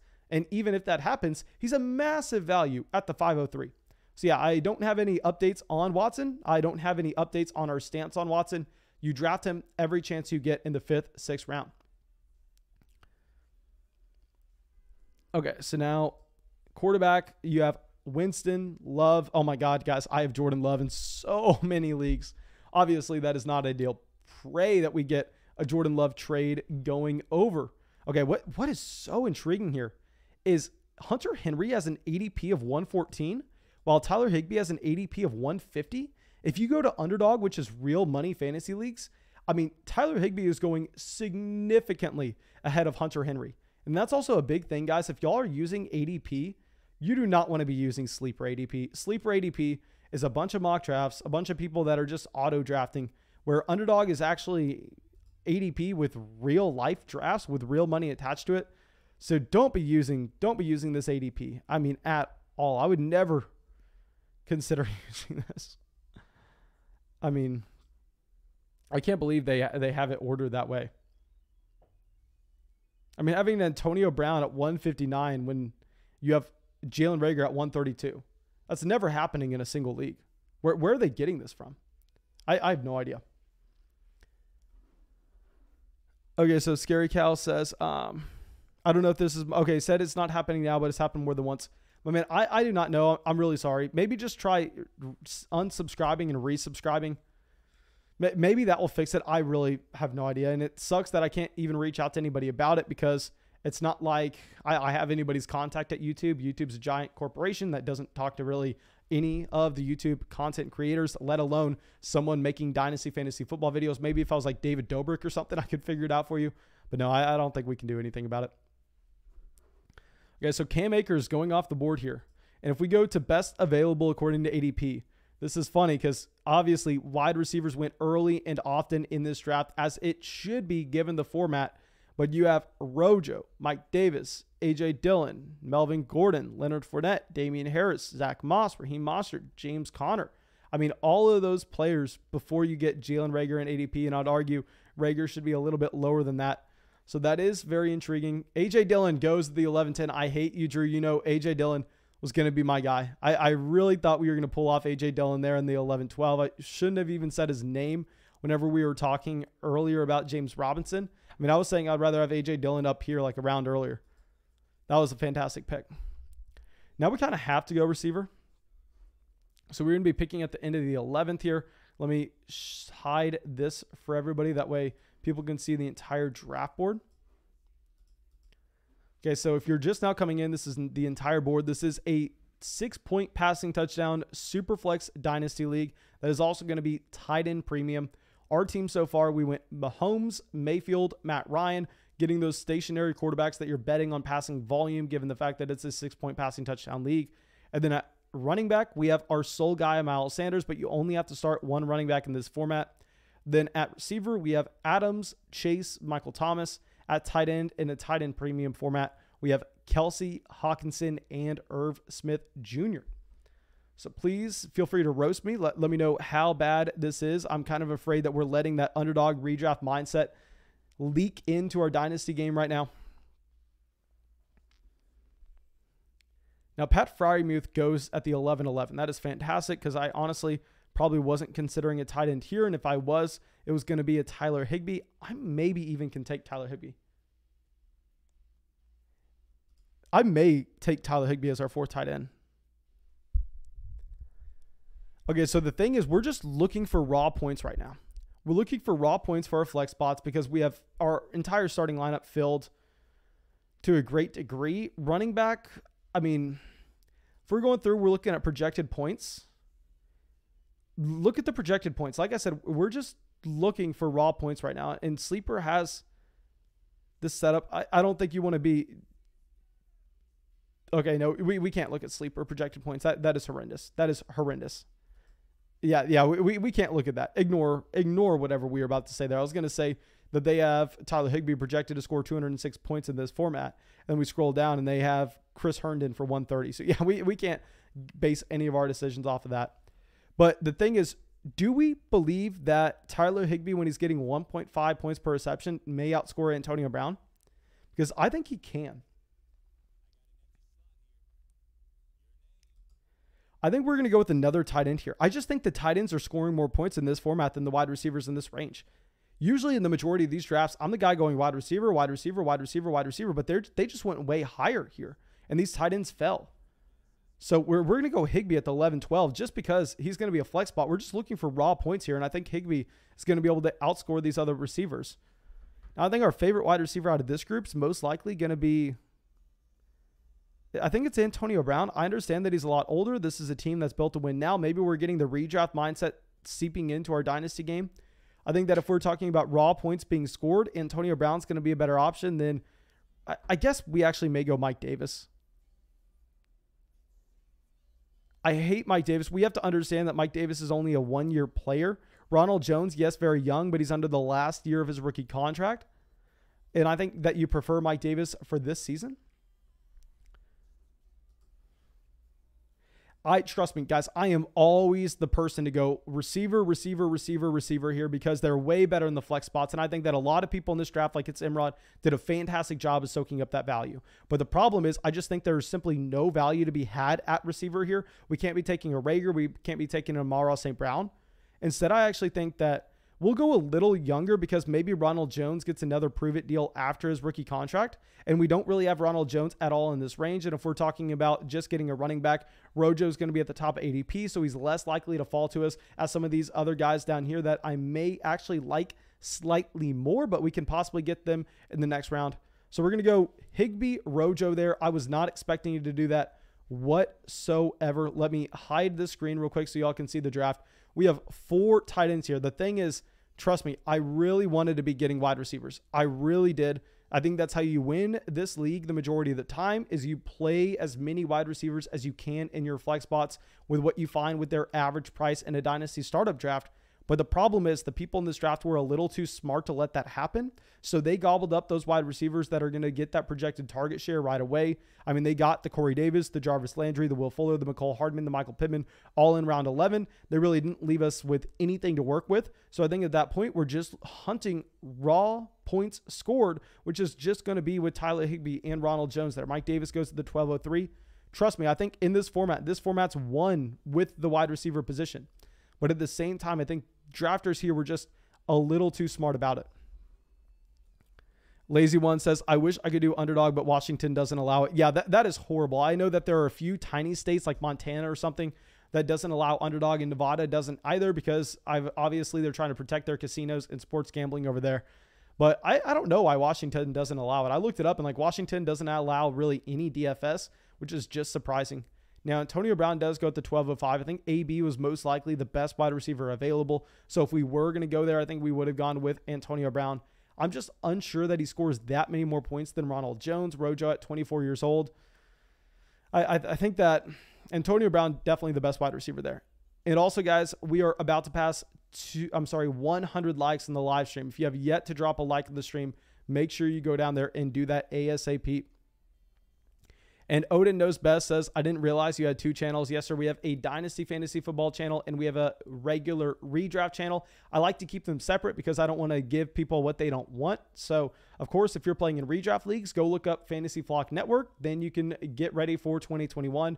And also, if you're just playing in a redraft league, I don't want to be jamming Dynasty content down your throat. So we split it to make sure everybody gets what they want. And I don't want to be kind of messing up people thinking, Mason said that you really like Devonta Smith as a long-term piece here. Let's draft Devonta Smith in the 6th round of a redraft league. No, I don't want that. I can maybe say that on the Dynasty channel, understanding that everybody watching those Dynasty videos is going to understand that it's a long-term play. Whereas if we're on the regular redraft channel, we can just talk about that. We don't necessarily have to focus in on Dynasty.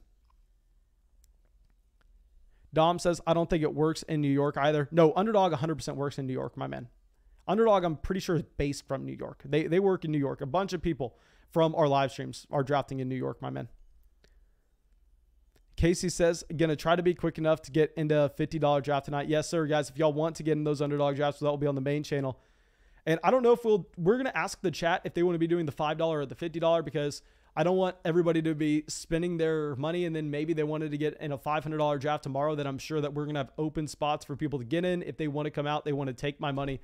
So, yeah, I don't know if we're going to do a 50 tonight. I can't guarantee it, but we'll definitely put it to a vote in the live chat and figure out what y'all want to do. Casey says, I'm from New York and just got my money in. Okay, yeah, so Casey says that, yeah, Underdog works in New York. That's what I thought. There was no way that they didn't.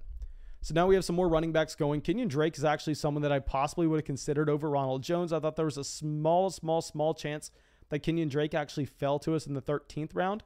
Now, Gronk goes to the 12-10, Darnell Mooney. So it's Imrod continuing to get those receivers, which I think in a regular draft is a very good strategy mark here. He actually has just a ton of guys. We'll be looking at it in a little bit. Timothy says, I like the damn vid, guys. Get it to 100 right now. Okay. Imrod says, who do I go at the 12, 13 guys? Okay, so Imrod asking the chat, who should he go with this 13th round selection? Let's see where he goes. Right now, you got Melvin Gordon, Fournette, Harris, Zach Moss, Winston, Connor, Pollard, Amon-Ra St. Brown, Kenneth Gainwell, Devin Singletary, Jordan Love, Big Ben, David Johnson, Naheem Hines, Gus Edwards as the best available players overall. I'm assuming maybe he looks to go wide receiver, where there's Amon-Ra St. Brown, Devontae Parker, Denzel Mims, Amari Rodgers, Gabriel Davis, Diami Brown, Paris Campbell, Nico Collins. Yeah, let's see where he decides to go. Let him know in the live chat where you would go. That's what he's asking y'all in there. Lucas says, is your first draft tonight the $500? I'm excited to watch that. No, my man, we actually had to postpone the $500 draft for tomorrow night. I made that announcement on Instagram, Twitter, Discord, but I really definitely think that it's going to be the correct call, but because I want to make sure that our stream is going to be fine. Last night, we actually had it fail, and we had to get a new stream going, which kind of hurts, and I definitely don't want to have to deal with that on the $500 stream, because the last thing I can do is be in the middle of a $500 draft and the stream shuts down. Then I'm scrambling trying to get up a new stream while we are having already the pressure of a $500 draft, and maybe I make a bad pick. Maybe I just lose $500, which I can't afford to do. So we're going to have to make sure that the stream is set up correctly tonight with potentially a new setup. That way we can get a practice run in for the $500 tomorrow night. Okay, so let me go through. Let me show the entire draft board real quick for everybody. Okay, so Imrod decides to end up going with a Bryan Edwards in the 13th round. So here, if we count out his wide receivers, I believe I'm counting 10. Maybe I am wrong here. Yeah, no, he has 10 wide receivers on this team so far. Usually that's pretty close to how I like my teams looking. Now, I think that we have to change our strategy a little bit when wide receivers get pushed up the draft board so much here, where possibly we have to pivot over and go a little bit more tight end heavy, given the fact that we're looking for raw points and not necessarily just a position in general. So yeah, I'll definitely say that I like the start through about Adam Thielen in the 10th round. I don't know from there if you're just continuing the trend of grabbing wide receivers instead of focusing in on guys who are going to score points. Because, I mean, who's going to score more points in this format? A.J. Dillon or a player like Brandon Cooks? And obviously, A.J. Dillon, you have the long-term value at the same time. So I think maybe you pushed it a little too far in the last few rounds, but I definitely think that when you were soaking up wide receivers in 5, 6, 7, 8, 9, 10, I mean, that was a fantastic decision to do. Okay, so now Ben Roethlisberger in the 13th. I love that from Drew. Drew kills that given the fact that this is a 6-point passing touchdown league. He has Brady, Mac Jones, Carson Wentz, Ben Roethlisberger in a 6-point passing touchdown format. He has killed that. I think he's going through and getting the exact kind of players you want in that league setting.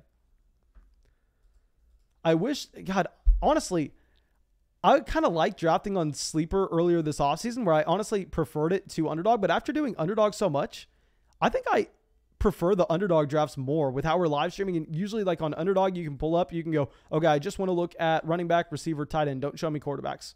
And you can look at them all sorted by actual accurate ADP instead of random ADP. Where here on Sleeper, like, oh my God, I never thought I'd say this, but yeah, Underdog, the draft experience is even better when you're on there. Sleeper, I liked it earlier this offseason, but can they do something about getting us the ability to do what Underdog does by clicking on multiple positions at once?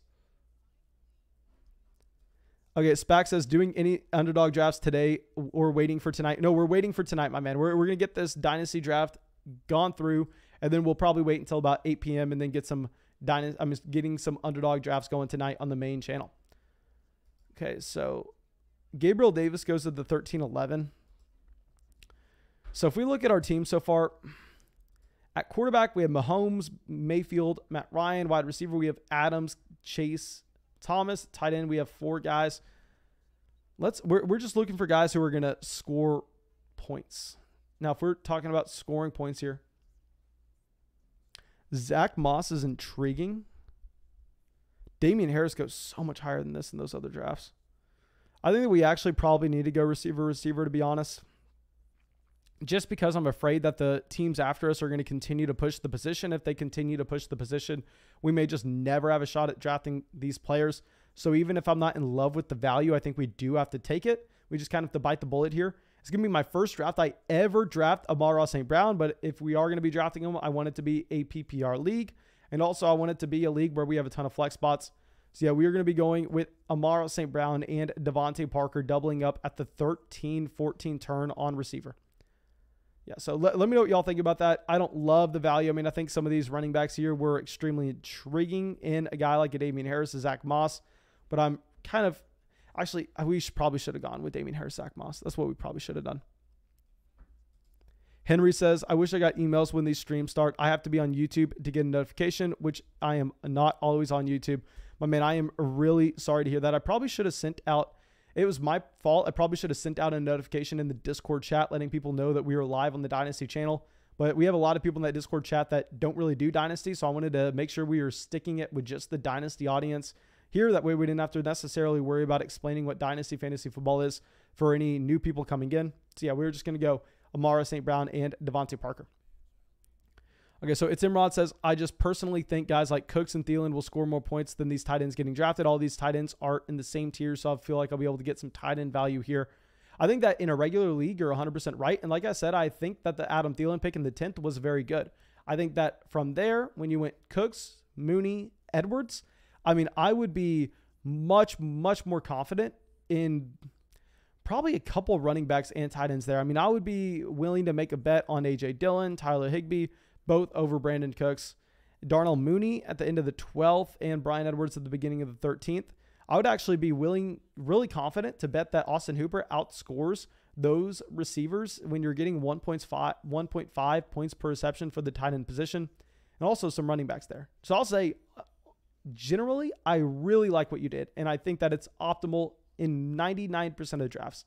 I think that you just need to make sure when you are identifying that wide receiver value eventually dries up.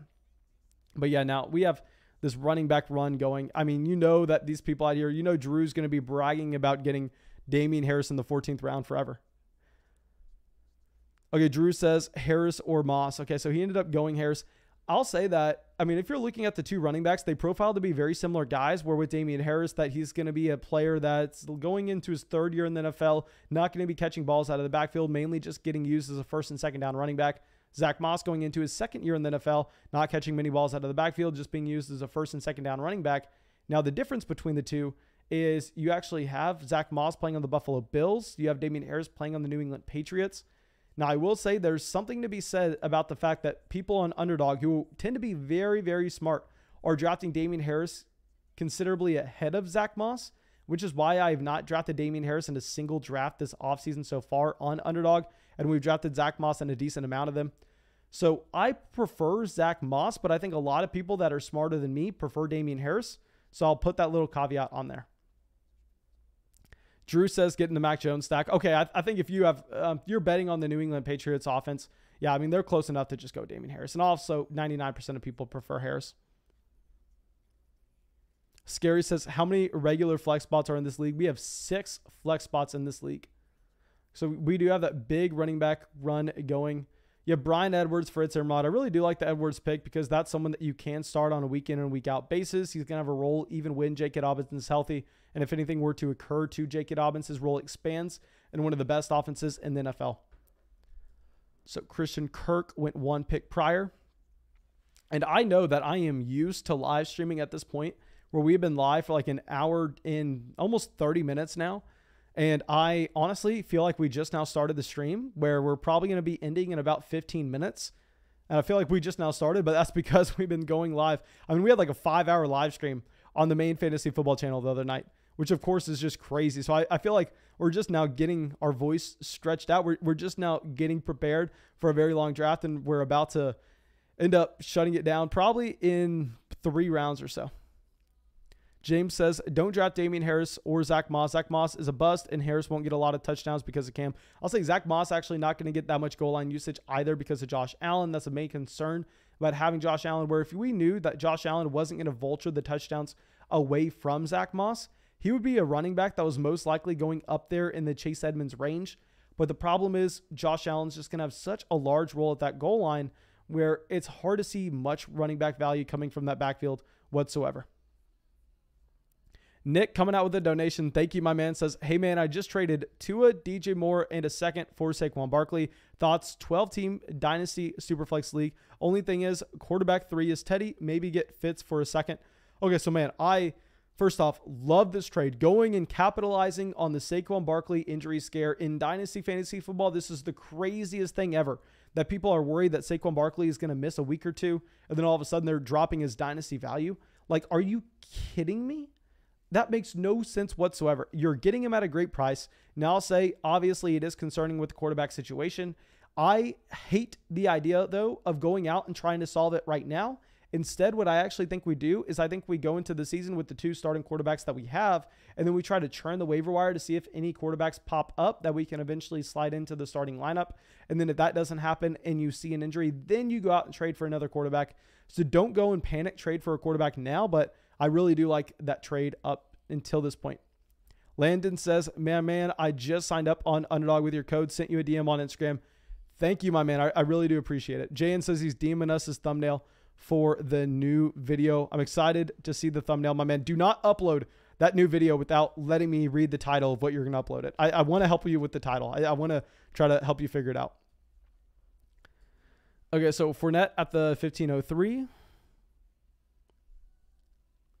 So Amari Rodgers, you would have loved the Amari Rodgers value at the 1502 if it wasn't for Randall Cobb. And obviously Randall Cobb is short-term asset. So I think that Amari, if Rodgers stays in Green Bay for a very long time, you're just drooling over that Amari Rodgers value. Okay, so we have some more receivers going off the board. So I thought we were going to be going wide receiver in the 15th, 16th as well. But I'm not taking Denzel Mims. Denzel Mims running with a 3rd team right now. I'll say, guys, by the way, just as a quick PSA, Denzel Mims is officially dead in Dynasty. Just to let everyone know. You can't. Denzel Mims goes here at the 1507. I love seeing that pick. Denzel Mims is a dead asset. He's running with the 3rd team in New York. This coaching staff was not there when Denzel Mims was drafted, so they have no allegiance to Denzel Mims. UC coaching staffs are willing to come in and just completely forget about those players that weren't there when their regime drafted them. So yeah, don't be worried about Denzel Mims at all doing anything. They sign Keelan Cole, they sign Corey Davis, they restructure Jamison Crowder's contract, also draft Elijah Moore in the 2nd round. I think that tells you exactly what the team thinks about Denzel Mims and how he fits in their scheme. Okay, so like I said, I thought we were going wide receiver, but I don't know if we can now. Okay, so now let's pull this up, show off what we have done so far. At receiver, we have Adams, Chase, Thomas, Amara St. Brown, Devontae Parker. Quarterback, Mahomes, Mayfield, Matt Ryan. Tight end, Kelsey, Hawkinson, Irv Smith, Tyler Higbee. And at running back, we do have Miles Sanders and Ronald Jones. So an intriguing start to this draft. I mean, I honestly thought that we were going to be very wide receiver heavy here. Maybe I actually think that Hawkinson and Sanders were great values there. I can't even go back and try to figure out what we could have done differently. I think we've drafted this team exactly how we should have. Maybe we take someone over Irv Smith. Maybe Irv Smith was a bad selection. Because the thing is, would we rather have the combination of Irv Smith and Ronald Jones, or would we prefer the combination of Odell Beckham Jr. and Hunter Henry? I don't know about that. I think that James Conner is an easy pick here. I think we go James Conner, Marvin Jones. We're going to go James Conner, Marvin Jones. Jamal Williams is also intriguing. I've been drafting Jamal Williams a ton on Underdog. Now, let me show the entire draft board for anybody who just now got out here. Chris says, is it stupid to draft Sermon over Devonta Smith and Jalen Waddle? The only thing is my team is loaded with wide receiver depth and no running back depth. Well, what I would really need to know to give you that answer is I would need to know your exact starting lineup requirements, your exact dynasty settings. That's a big thing that we actually do on Patreon every single day, where when I get done with this live stream even, I'm actually going to be going through and I'm probably going to be recording about 5-6 podcasts for people on Patreon where I go through, I take an in-depth look at how their league is set up, take an in-depth look at their team, give my advice on what I think they should be doing in certain drafts, certain trades with roster construction based on their settings. And Sermon versus Waddle is going to be a big conversation point in terms of the amount of starting lineup spots you have.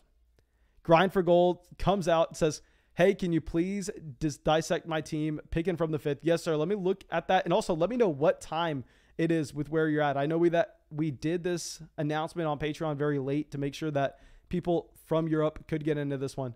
But anyway, let's go at the quarterback position, where here you got Herbert, Rodgers, Winston, Jimmy G in a 6-point passing touchdown format. I actually really do like that. I will say in a 4-point passing touchdown league, possibly we would have gone with someone over Aaron Rodgers, but I think Rodgers was a great value there.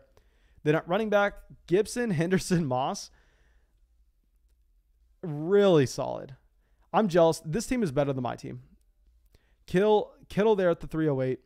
Wide receiver at the 405. McLaurin, I really don't like in a redraft. I think in redraft, you definitely have to prefer A-Rob and Keenan Allen over him. But McLaurin, 26 years old. Allen Robinson, 28. Keenan Allen, maybe 29 even. And then Rodgers at the 508. Evans at the 605. I considered Evans back there at the 5-6 turn. Sutton, I'm not a massive fan of, but in Dynasty, probably was the best. Yeah, he was the best value available because, no, I probably would have gone with an Elijah Moore.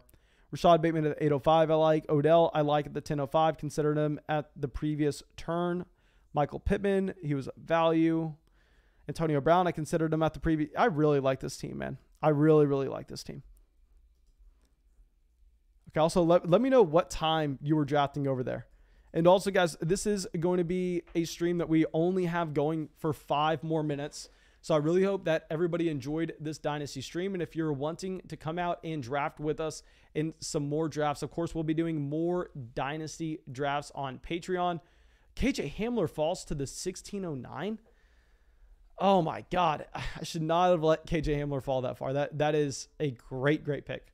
But anyway, we will be doing more drafts over there on Patreon for our Dynasty leagues. And if you want to hop into 2021 Fantasy Football League with me, make sure you come out to our main fantasy football channel tonight, tomorrow night, the night after that. Whenever you're watching this, we will be live that night. We're streaming every single night leading up until the season. We're going to be streaming on Underdog Fantasy, where you can use promo code FLOCK. They have a hack in the system where they give you $25 on a $10 deposit. When you use that promo code, you get our 2021 draft guide. You also get our 2021 Dynasty Rookie Draft Guide. Hundreds of pages of draft guides that are worth way, way, way more than a $10 deposit. And yeah, I think that's all that we have in terms of the announcements. This live stream got over 100 likes. So of course, thank you for all of that. So let's see where this draft goes for the next 3 minutes. Then we can figure it out from there. And also, I will be making those Patreon podcasts directly after this. So if I've yet to get yours out, don't worry, it's coming. Okay, so some more wide. I love that KJ Hamler value. I mean, if we would have known that Hamler was still available, possibly we would have considered taking Hamler over James Conner. I probably would have taken Hamler over James Conner. Let me just scroll through these running backs real quick to make sure that there aren't any other insane values like that we were missing in on.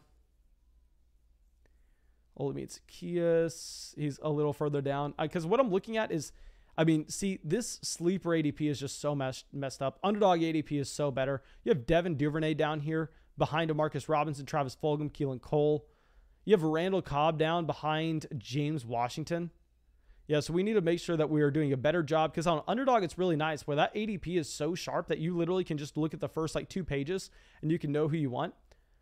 Loco coming out with a massive donation, says, "Hey Mason, why do you look so sad today? Hopefully this helps. Can you please let me know what you think about my draft, and don't be nice. Really happy to finally be in a flock league." My man, thank you so much for a massive donation. And guys, do I look like I'm upset today? Please let me know if I do. Let me know if I seemed upset in this stream, because I'm not upset at all. So that's definitely something that I'll need to fix for the live stream tonight.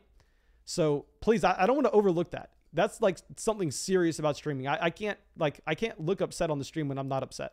So please, please, please, please let me know if y'all think that I look upset and why, so I can fix that so I don't anymore. But yeah, let's dive into this team. Okay, so Loco does decide to go with Lamar Jackson at the 107. I will say, my man, I think that given this is a 6-point passing touchdown league, Lamar Jackson's a little less valuable for me here. Now, I understand getting him at the 107, given the fact that once you see 5 quarterbacks go in the first 6 picks, and this is a 6-point passing touchdown league, you don't know how the teams after you are going to react to the QB position, and you don't necessarily want to be looking at having your best quarterback in this league potentially being a Justin Fields. So I understand maybe the I don't want to say panic to draft Lamar at the 107. It just would have been a lot nicer if you would have got either a Justin Herbert or a Dak Prescott in this format. Even though in a 4-point passing touchdown league, I definitely prefer Lamar. And the second, I hate you for sniping us on Clyde Edwards-Helaire, but if you're going to go with the running back, I do like getting him. Diggs at the 306. Who did you take Diggs over? Took him over. Yeah, I think Diggs at the 306 is completely fine. I personally would probably prefer George Kittle in this format, but I understand wanting to go Diggs. Tannehill at the 407. I think you timed quarterback nicely with this being a 6-point passing touchdown league, because if we look at the 2-for-2 swap of maybe if you took a receiver over Tannehill and then afterwards took a quarterback over T. Higgins, instead of coming away with Tannehill and Higgins, you most likely would have gone with Keenan Allen and Aaron Rodgers. And I think you prefer the Tannehill combination in this league. Now Claypool at the 607. Let's see who you took Claypool over.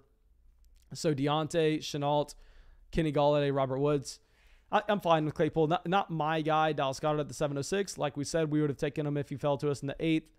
Julio, I was considering in the previous pick. Mike Kaseki in the 9th round. I don't necessarily know what I think about this pick.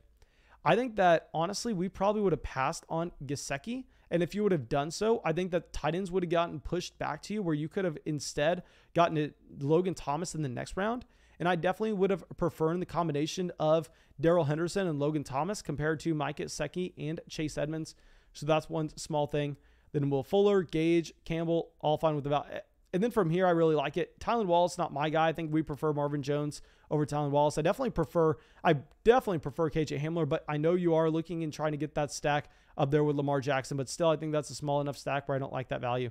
And the last 2 picks are completely fine. So, of course, thank you for the support, my man. And let me know, guys, if I appear sad. Now, these are going to be the last picks of the draft here, and then we will be pausing it and switch it over to a slow clock. We're easily going to be getting Jamal Williams. I don't like getting our 4th running back on this team, but Jamal Williams, we can start him if we need to. He's going to be getting touches every single week. At wide receiver is just done.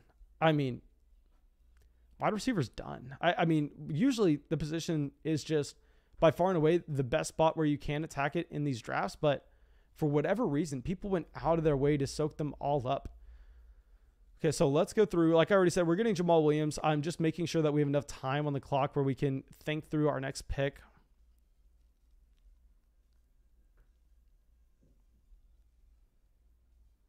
Okay, receiver.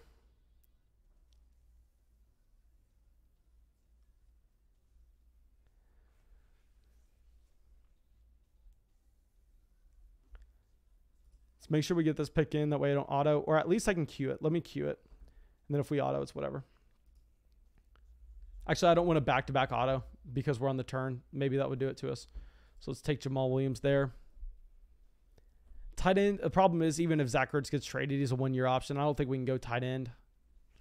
Wide receiver, Anthony Schwartz is pretty much just a track star, a field stretching wide receiver, where he may be the fastest wide receiver in the NFL. He may be faster than Henry Ruggs. We really don't know. Drafted in the 3rd round by Cleveland. Technically, we get the stack, but he's one of those guys that's not going to be getting targets. So he's nice for an NFL offense, but he's not going to be nice for a team like this. Do we just take Emmanuel Sanders? Because all those other guys are so far down ADP, we can most likely get them with our next pick. I would hate taking a David Johnson in this league. We could go Latavius Murray. Yeah, no, this is a disgusting range. I think we're just going to get Van Jefferson. Now, I didn't want to do Van Jefferson because we get so many questions about Jefferson in the streams every single day, and I really don't even really like talking about him. But let me pause the draft. We can switch that over to an 8-hour clock. And we got one more donation that I need to check out. So thank you so much, Raheel, my man. Coming out says, yo, bro, I sent you a trade I may make on the Discord. Please let me know when you over there when you have some time. Yes, sir, guys. I'm checking Patreon, I'm checking Discord, I'm checking all of that right now, making those Patreon podcasts. And let me see what y'all were saying about me looking upset. Senior says, nah, you're looking mad cute, bro. Thank you, my dude. Thank you. I appreciate it. XPub says, what time are you kicking off the stream tonight? We're probably going to be live on the other channel about 8 p.m. Eastern. Maybe I'll try to get a little bit earlier if we can actually get those Patreon podcasts recorded beforehand. Let's go through. I think that should be it. Casey says, no, we're just in the zone. Okay, so guys, if I'm looking upset in the live stream tonight, y'all need to let me know because that's something I need to... I need to figure out, because I think that we are very happy. We were doing a dynasty draft right here. So there's nothing we should be happier about. So thank you, my dudes, of course, for coming out to the live stream. I really do appreciate it. And we will be live again. And like I said, there's nothing that helps this channel more than y'all going out and y'all signing up for Underdog Fantasy with promo code FLOCK. Get your free $25. Get our 2021 draft guide. Get our 2021 Dynasty Rookie Draft Guide. Also help us hit that 10,000 goal. So we'll do a 24-hour live stream. If you think I'm looking upset in this one, I'll probably be very upset once we get to about hour 8 in that. And also, I'll grab y'all a link to join our free fantasy football group chat. This is a chat where it has Dynasty Fantasy Football, 2021 Fantasy Football. You don't need a credit card. You don't need an email. You don't need anything. You just click the link, choose a nickname, and then you're out there chatting. So let me grab that, spam that in the chat real quick. Okay, yeah, so that's the thing that got spammed out. And I think that should be it, guys. And I hope to see you in the live stream tonight, battling us in some Underdog Fantasy Football drafts on the Fantasy Flock Network. Not the Dynasty Football Flock, but the Fantasy Flock Network. That's all I got for y'all, my dudes, and have a great day.